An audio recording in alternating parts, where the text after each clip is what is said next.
रात के करीब 12:30 बज रहे थे। पूरा घर गहरी नींद में सो रहा था, लेकिन अचानक रूही की आंख खुल गई। उसे लगा जैसे कमरे के बाहर किसी के चलने की आवाज आ रही है। वह उठकर बैठ गई। ध्यान से सुनने पर आवाज साफ सुनाई देने लगी। टक टक टक, जैसे कोई दबे पांव सीढ़ियां चढ़ रहा हो। रूही ने धीरे से दरवाजा खोला। बाहर अंधेरा था, लेकिन सीढ़ियों की तरफ उसे 3 परछाइयां दिखाई दी। एक उसके ससुर रघुनाथ की थी, दूसरी उसकी सास उर्मिला की और तीसरी उसकी ननद तारा की। तीनों हाथों में कुछ सामान लेकर छत की तरफ जा रहे थे। रूही हैरान रह गई। इतनी रात को ये तीनों छत पर क्या करने जा रहे हैं? वह चुपचाप उनके पीछे चल पड़ी। लेकिन जैसे ही वह सीढ़ियों के पास पहुंची, ऊपर से रघुनाथ की आवाज सुनाई दी। जल्दी करो, बहू को पता नहीं चलना चाहिए।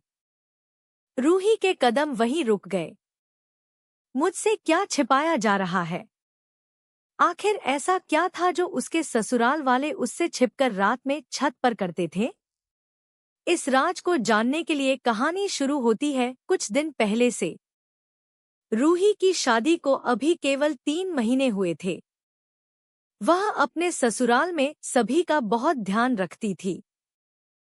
सास उर्मिला उसे बेटी की तरह मानती थी।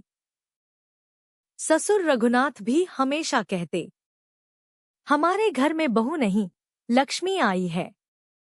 लेकिन रूही ने एक बात नोटिस की थी। रात होते ही पूरा परिवार बहुत जल्दी अपने अपने कमरे में चला जाता।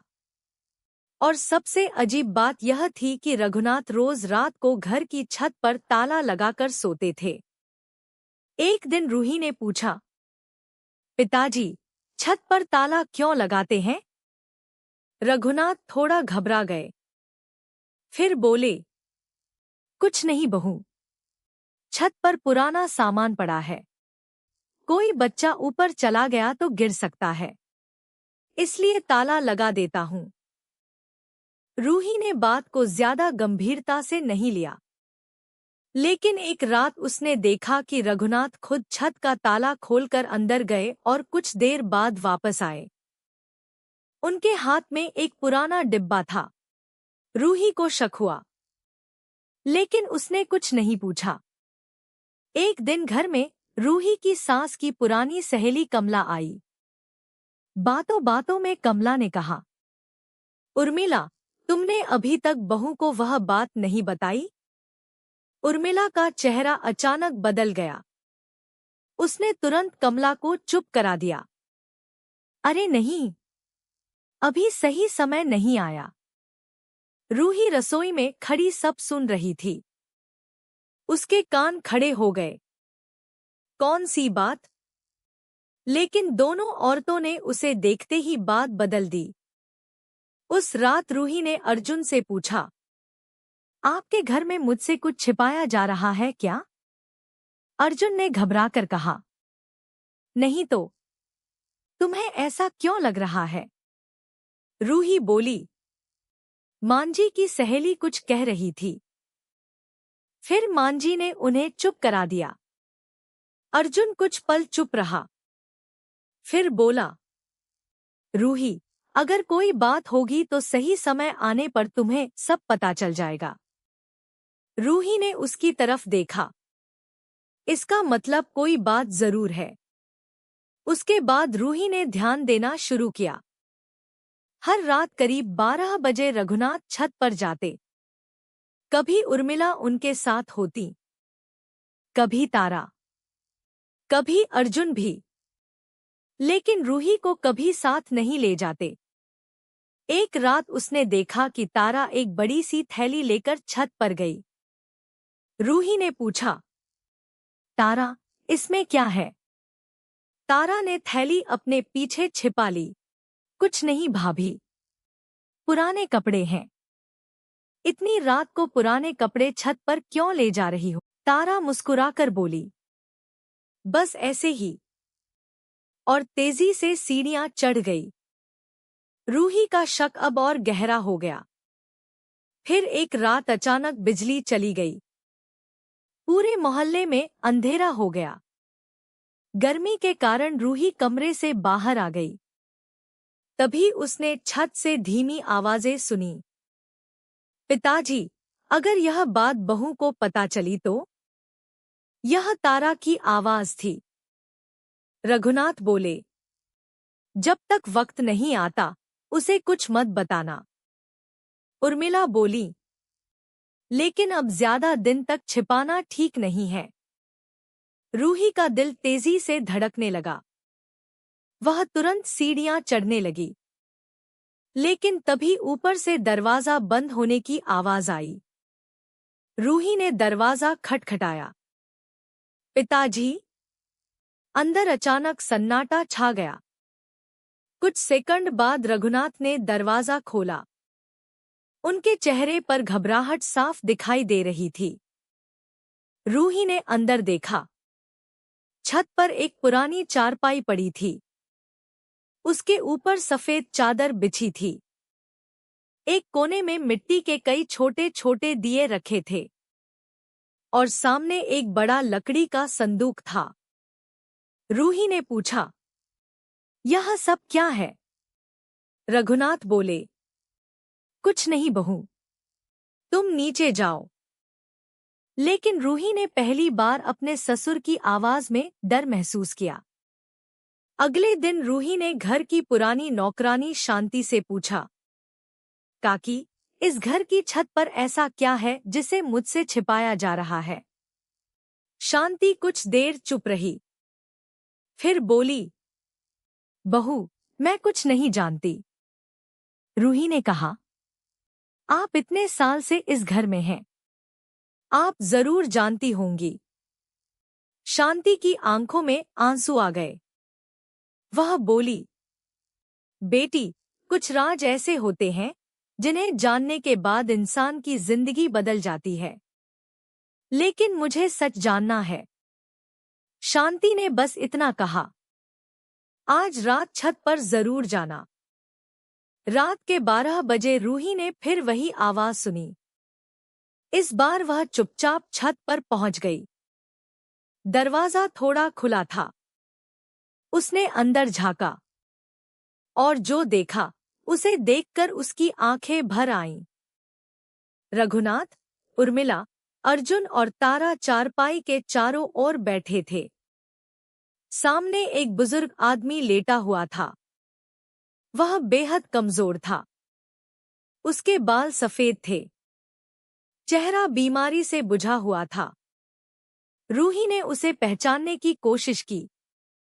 अचानक रघुनाथ ने उस आदमी से कहा, बाबूजी, आज दवा ले लीजिए। रूही के हाथ से दरवाजे की कुंडी छूट गई। आवाज हुई। सबने पीछे मुड़कर देखा। रूही सामने खड़ी थी। रघुनाथ का चेहरा सफेद पड़ गया। बहू, तुम यहां? रूही ने कांपती आवाज में पूछा। ये कौन है? कुछ पल तक कोई जवाब नहीं आया। फिर उर्मिला रोते हुए बोली, ये तुम्हारे ससुर के पिता हैं। तुम्हारे दादाजी ससुर। रूही हैरान रह गई। लेकिन मैंने तो कभी इन्हें घर में नहीं देखा। रघुनाथ ने सिर झुका लिया। क्योंकि मैंने सबको बताया था कि मेरे पिता की कई साल पहले मृत्यु हो चुकी है। रूही के पैरों तले जमीन खिसक गई। लेकिन आपने ऐसा क्यों किया? रघुनाथ की आंखों से आंसू निकल पड़े। उन्होंने कहा, मेरे पिता को लकवा हो गया था।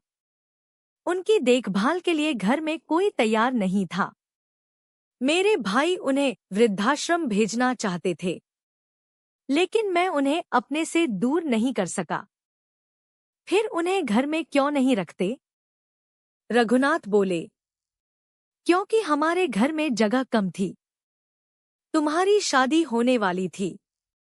मुझे डर था कि अगर लड़की वालों को पता चला कि घर में एक गंभीर रूप से बीमार बुजुर्ग हैं, तो शायद शादी टूट जाए। रूही की आंखों में आंसू आ गए। रघुनाथ बोले, शादी के बाद मैंने सोचा था कि कोई रास्ता निकाल लूंगा, लेकिन फिर तुम्हारी नई जिंदगी शुरू हुई। मैं नहीं चाहता था कि तुम्हें लगे कि तुम्हारे ऊपर एक बीमार बुजुर्ग की जिम्मेदारी डाल दी गई है, इसलिए हम उन्हें रात में छत वाले कमरे में रखते थे। रूही कुछ नहीं बोल पा रही थी। उसने उस बुजुर्ग के पास जाकर उनके पैर छुए। बुजुर्ग की आंखों से आंसू निकल आए। उन्होंने कमजोर आवाज में कहा, बहू, मुझे माफ कर देना। मेरी वजह से तुम्हें इतना कुछ पता ही नहीं चला। रूही ने उनके हाथ पकड़ लिए। आप मुझे माफ कीजिए। मुझे इतने दिनों तक पता ही नहीं था कि मेरे घर में इतने बड़े इंसान अकेले छिपकर रह रहे हैं। अगली सुबह रूही ने पूरे परिवार को एक फैसला सुनाया। दादाजी अब छत पर नहीं रहेंगे।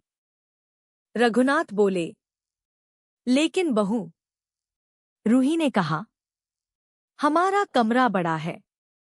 मैं और अर्जुन अपना सामान दूसरे कमरे में कर लेंगे। दादाजी हमारे साथ रहेंगे। उर्मिला ने कहा, लेकिन तुम्हारी जिंदगी मुश्किल हो जाएगी। रूही मुस्कुराई। परिवार में किसी बुजुर्ग की सेवा मुश्किल नहीं होती मान जी।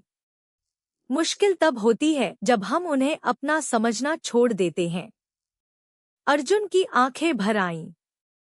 उसने रूही का हाथ पकड़कर कहा, तुमने आज मेरी नजरों में इस घर को और बड़ा कर दिया। कुछ दिनों बाद दादाजी की हालत में सुधार आने लगा। अब वह छत पर छिपकर नहीं रहते थे। सुबह आंगन में बैठते। रूही उनके लिए चाय बनाती। तारा उनसे पुराने किस्से सुनती। अर्जुन उनके साथ अखबार पढ़ता और रघुनाथ रोज उनके पैर दबाते। एक दिन दादाजी ने रूही से कहा, बेटी, मैं सोचता था कि मेरे जीवन का आखिरी समय अकेले बीतेगा, लेकिन तुमने मुझे फिर से परिवार दे दिया।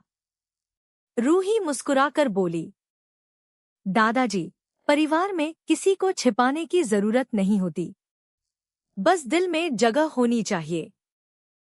और उस दिन रघुनाथ को समझ आ गया कि जिसे वह इतने दिनों से राज समझकर छिपा रहे थे, वही राज उनके परिवार को एक दूसरे के और करीब ले आया था।